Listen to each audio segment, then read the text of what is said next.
وَنَحْنُ نُسَبِّحُ بِحَمْدِكَ وَنُقَدِّسُ لَكَ، اور ہم تسبیح کرتے ہیں آپ کی، بحمدک با حالیہ ہے، متلبسا بحمدک،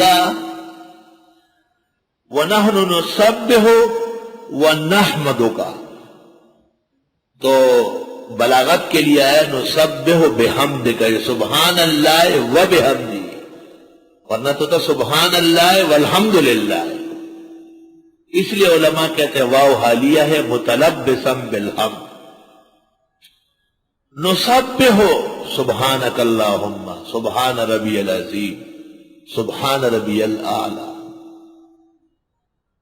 بحمدک الحمدللہ رب العالمین، ربنا لک الحمد، سمع اللہ لمن حمدہ،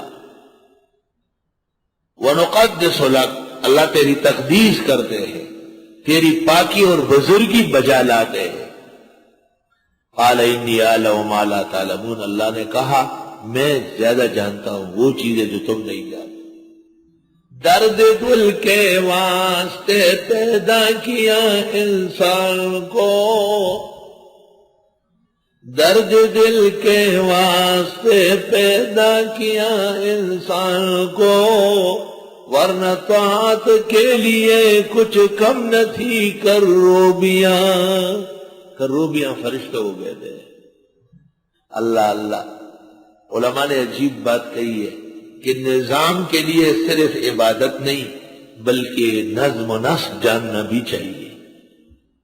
نظام گھر کے لیے خاوند ادھر نیت باندھے نفلوں کی، نفلوں پہ نفلیں، بیوی ادھر مسلح ڈالے نفلوں پہ نفلیں، جس سے پراٹھے اور انڈے تیار ہو جائیں گے کیا؟ محتمم صاحب اور طالب علم سارے کمروں میں کھڑے ہو جائے اللہ اکبر اللہ اکبر، تو اس سے مدرسہ چلے گا، باورچی خانہ گرم ہو جائے گا؟ نہیں، عبادت کے ساتھ طور طریقے کائنات کے سنت کے مطابق، یہ بھی عبادت سے کم نہیں، یاد رکھ۔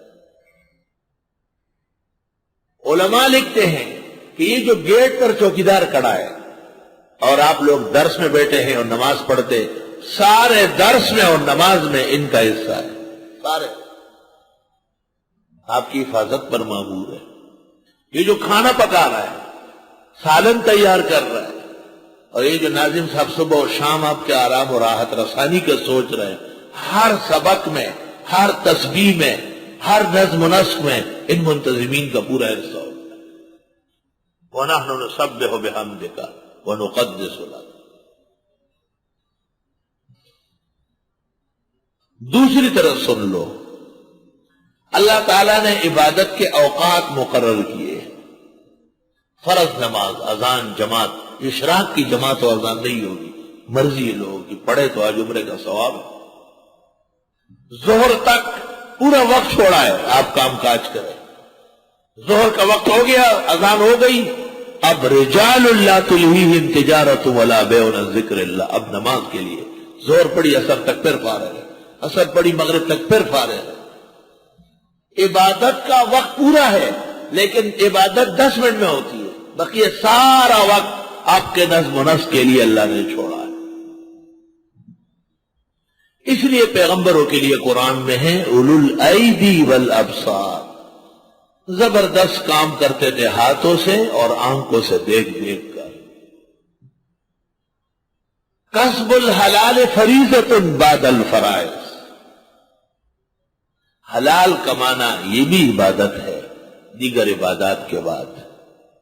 ایک آدمی بال بچوں کا پیٹ بھرتا ہے، دفتر جاتا ہے، کارخانہ چلاتا ہے، فیکٹری چلاتا ہے، دکان کھولتا ہے، یہ تمام ضروریات ہے، اچھی نیت سے یہ انشاءاللہ تعالی عبادت ہو، عبادت کا ثواب ملے۔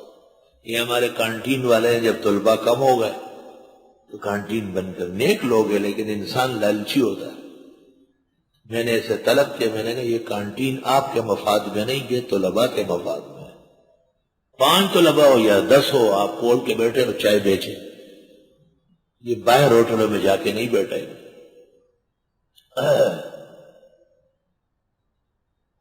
اور ہم تسبیح کرتے ہیں اور تیری حمد بھی بجا لاتے ہیں اور تیرے تقدیس اور پاکی بھی بیان کرتے ہیں، اللہ اکبر.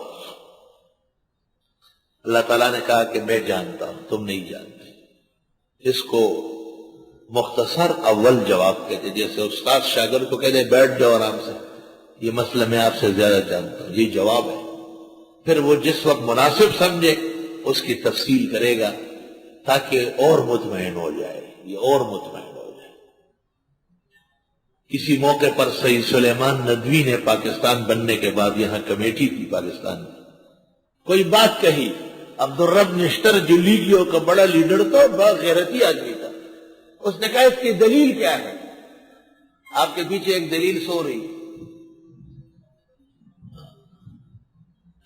دلائل سو گئے نا.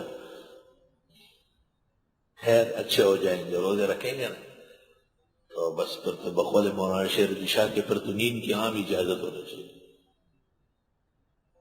اللہ اللہ. تو سید سلیمان نے کہا کہ تیرے جیسے کے لیے تو یہ کافی ہے کہ سید سلیمان کہہ رہا ہے، کوئی دلیل والا آ جائے تو دلائل کے انبار لگا دو.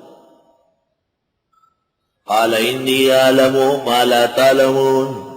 اللہ نے فرمایا میں زیادہ جانتا ہوں جو تم